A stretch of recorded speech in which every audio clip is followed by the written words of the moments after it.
So ఈ 3 classifications తో మనం చూసుకోవాలి. మోరల్ లో ఏదైతే ఉంటుందో అది మాత్రం కన్సిస్టెంట్. నరహత్య చేయొద్దు, పాత నిబంధనలు చేయొద్దు.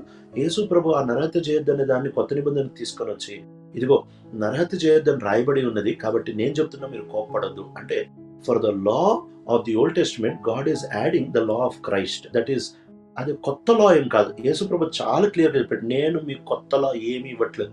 అసలు యేసుప్రభు వారు నిన్ను వల్లే నీ పొరుగువాడిని ప్రేమించు, అదేం కొత్త లా ఏం కాదు. పాత నిబంధనలు ఆల్రెడీ రాసింది, దాన్ని తీసుకొని వచ్చి నీ దేవుడిని యెహోవాను పూర్తి హృదయంతో, పూర్ణ మనసుతో, పూర్ణ హృదయంతో ప్రేమించవలను.